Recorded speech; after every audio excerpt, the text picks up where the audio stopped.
కూటమిలో కొత్త చర్చ అయితే మొదలైందండి. ఏంటా చర్చ అంటే కొన్ని వీడియోలు చూసి ఏదైతే జగన్ గారు ఎక్కడికి వెళ్తే అక్కడికి జనం బ్రహ్మరథం పడుతున్నారు. ఆ వీడియోలు చూసి కూటమిలో కొత్త చర్చ అయితే మొదలైంది.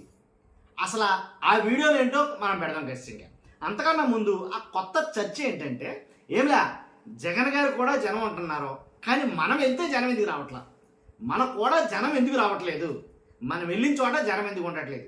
ఇదే చర్చ చాలా ఎక్కువగా అయితే జరుగుతుందంట. అంటే కూటమిలో అన్ని చోట్ల కూడా ఏంటి పవన్ కళ్యాణ్ గారు కూడా కావచ్చు, లోకేష్ గారు కూడా కావచ్చు, చంద్రబాబు నాయుడు గారు కూడా కావచ్చు, వాళ్ళు కూడా ఎవరు కూడాను జనం పెద్దగా ఎందుకు ఉండట్లేదు.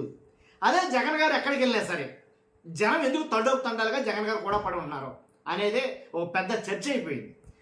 మరి ముఖ్యంగా ఆ వీడియోలు అయితే కనుక కూటమి నాయకుల్ని కలవర పెడుతున్నాయంట. ఏంటా వీడియోలు అసలు, ఏంటా చర్చ, దీని గురించి మనం మాట్లాడబోయే ముందు నాది రిక్వెస్ట్ ఉందండి. రాష్ట్ర ప్రజలందరికీ వాస్తవాలు తెలియాలంటే కనుక మీ బాధ్యతకే మీరు లైక్ చేయండి. మీరు లైక్ చేస్తే ఎక్కువ మందికి ఇన్ఫర్మేషన్ షేర్ అవుతుంది. కొత్తగా మన ఛానల్ చూస్తే పక్కగా సబ్స్క్రైబ్ చేయండి. మీ అమూల్యమైన అభిప్రాయాన్ని కామెంట్ రూపంలో తెలియజేయండి. అసలు అధికారంలో ఉంది మనమా లేదా జగనా? అధికారంలో మనం ఉంటే మనకు కూడా ఉండాల్సిన జనం జగన్ గారు కూడా ఎందుకు ఉంటున్నారు, అది విషయం. ఇప్పుడు ఎవరైనా అంతే కదా, ఎవరైనా ఇదే మాట మాట్లాడతారు. అధికారంలో ఉన్నవాడు కూడా జనం అన్నా ఉండాలి వాస్తవంగా అయితే కనుక.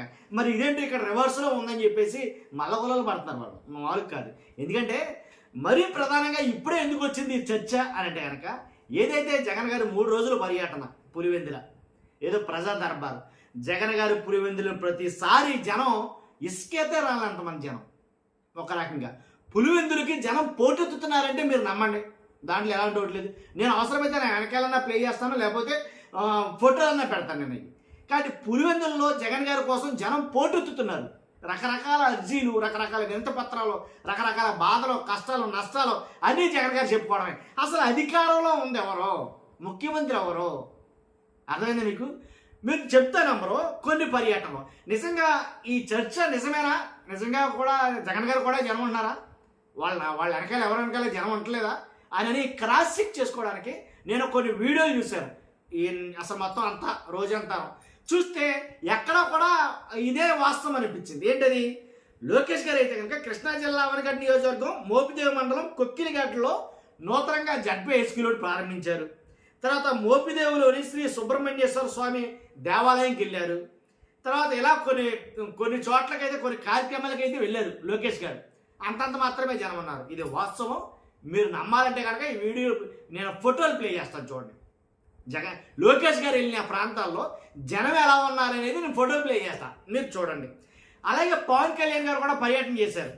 మంగళగిరి శ్రీ లక్ష్మీ నరసింహస్వామి ఆలయానికి వెళ్ళి అక్కడ పూజలు అవి చేయడం జరిగింది. ఆయన వెళ్ళిన చోటల్లా నేను అవి కూడా ఫోటోలు ప్లే చేస్తాను, చూడండి జనం ఏమున్నారో, ఉన్నారా లేదనేది. అంటే మీకు డౌట్ రావచ్చు, గుళ్ళు గోపురాలకు వెళ్ళిన కాడ కూడా జనం అంటారంటే నువ్వు మరీ దారుణం మాట్లాడతాం అని అనిపించవచ్చు మీకు. గుళ్ళు గోపురాలకు వెళ్ళిన కాడ కూడా జనం అంటారా? మరి అదేంటది? జగన్ గారు కూడా గుడికి వెళ్ళారండి అదే రోజు, నిన్నే ఇదే రోజున ఏంటది? ఏదైతే బోపయ్య గారి పల్లెలో గట్టు శ్రీ లక్ష్మీ నరసింహస్వామి ఆలయ ప్రారంభోత్సవానికి వెళ్ళారు ఆయన ఒక చోటకి. అసలు జనం తండోపు వచ్చారు అక్కడ వాస్తవంగా అయితే కనుక. మనం మామూలు కాదు అసలు. మీరు అదే నేను అంటున్నా. తర్వాత ఓపులరెడ్డి శ్రీరామరెడ్డి కుటుంబాన్ని పరామర్శించడానికి వెళ్ళాడు ఆయన. వెళ్తే అక్కడ కూడా అంతే జనం. పరామర్శకి వెళ్ళిన చోట అసలు పట్టలేనంత జనం వస్తామంటే దానికి అర్థం అసలు మాట్లాడకుండా ఎలా ఉంటాం మనం? అంతే కదా.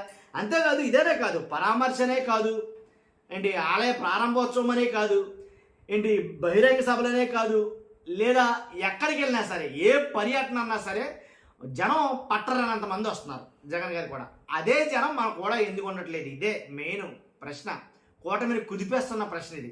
కాబట్టి వాస్తవంగా అదేది చంద్రబాబు నాయుడు గారు నిన్న బహిరంగ సభ అయితే పెట్టారు. ఆ బహిరంగ సభకి జనాలు తీసుకురావడానికి నానా యాతనలు పడ్డారని చెప్పేసి ఆ నోటి వార్తలు ఎందుకు చెప్తానంటే, అంటే కూటమిలో ఎక్కడ బహిరంగ సభ జరిగినా సరే డ్వాక్రా వాళ్ళను, లేకపోతే ఇలాగ పరిహార పథకం వాళ్ళను వీళ్ళను మొత్తానికి ఎలాగైతే వార్నింగ్లు ఇచ్చి, సీరియస్ వార్నింగ్లు ఇచ్చి, అవి చివిచ్చి మొత్తానికి ఎలాగైతే జనాలు తోలాల్సి వస్తుంది, అంత కష్టం అవుతుంది.